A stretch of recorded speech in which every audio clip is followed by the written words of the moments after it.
Hey friends, it's Jen here. I hope you're having a great day. I sure am, and I'm excited because I'm going to start doing more videos, just talking about things that are in my heart. I'm in the middle of my 90-day commitment to doing an hour meditation a day, and by doing this and connecting to myself, I just feel all these different ideas and topics and thoughts come up in my head that I figured, hey, why not share it? So without further ado, this is a video that's going to be about why unsubscribing from weight loss is not an auto subscription to complacency. Complacency is that idea that everything's good, so I don't need to change. And people get very freaked out about this in the health and fitness community. When I first started talking openly about me denouncing weight loss, it's much like the 5 stages of grief. And the second stage of grief is anger. So I was like hella lit. I was so angry. I was hot. So hot about all of the lies I felt like I'd been fed and I'd been feeding to other people. And so I started to express myself in a way that I had never really expressed myself before, which all I could really classify it as is probably feisty. Yes, I was feisty for the first time ever. I'm normally pretty quiet, I suppose, or I try to always put a positive spin on things. And when I started to learn about health at every size and intuitive eating and start to go on my own journey, I got really, really mad. And so when I started to express these things, people that would read whatever I was saying would start to chime in defending why they were still subscribing to weight loss or subscribing to diet culture, or why their particular story did not resonate with what I was saying. Now listen, if you want to subscribe to weight loss and diet culture, awesome, so does everyone else. So the feisty part of me is like, go away. But the other part of me wants to provide a voice for those that kind of felt like how I did when I finally hit my dieting bottom of just being in this endless loop of trying to lose the same pounds and never feeling like it was enough, even when I got small enough. And also watching people in bigger bodies who were more athletic than me, who were more happier in their bodies than I was.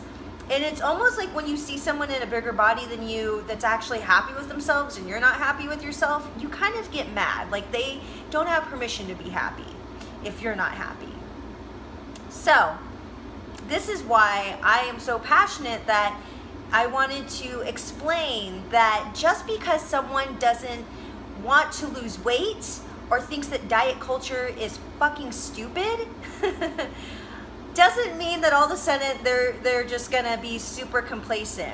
I'm coming from the angle of the health and fitness community. And so it's very easy for me to get sucked in and try to convince everybody that what I'm doing is actually healthier, which in some aspects it is. But I have read research and also have just lived it myself for the last like 4 or 5 months, that when you stop giving power to food, when you stop giving power to the fear of being fat, when you stop thinking that your greatest accomplishment is weight loss or the way your body looks, you start to realize that, oh shit, like, oh, I can eat what I'd like. And you know what, when I start actually being attuned with my body and I listen to it, and my goal is to be the healthiest version of myself, which is not what we've all been told, that it's just what you eat and how much you move your body. There's so many other factors, health behaviors, that are way more important than just those 2 things. You know, our stress level is super important, how much sleep we get, and just how we feel on a moment-to-moment basis.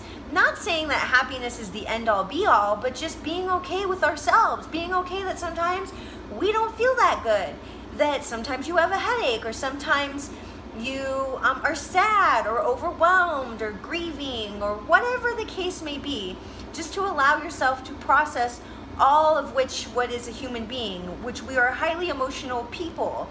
We're highly emotional. We make all our decisions based off of emotion, even if we try to front like we don't.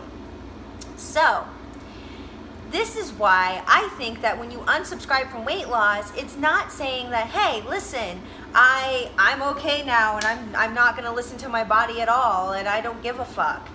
To me, once you take out the shame and the guilt and the frustration and confusion that weight loss, the pursuit of weight loss brings all of us, because how many times have you seen it, two people do the same exact diet and they eat the exact same things and they work out exactly the same and they get two different results, right? It's so confusing, and it's not one size fits all like they tell us over and over and over again.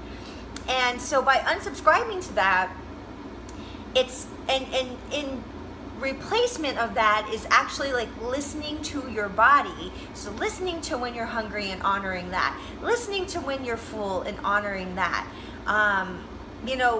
not eating emotionally and honoring that. But then even more importantly is self-compassion, more so than all of that, right? Because we're not perfect, we're not robots, we're humans, so we're gonna fuck up from time to time, and understanding that that's okay. And so when something happens where you almost feel like you're walking in a straight line and then you trip over yourself, what are you gonna do? Are you gonna just simply stand up and dust yourself off and be like, okay, it's okay, man, I didn't see that divot in the concrete, like the concrete was a little bit higher than the other and I didn't see it because I wasn't looking there? Or are you going to sit on the ground and take your wounds that like you have a little bit of a scrape and just start rubbing on it, and making it even worse and making yourself bleed and making yourself feel even worse than just simply if you dusted yourself off and done a little self-care? So to me, this is how we find our true fulfillment and happiness.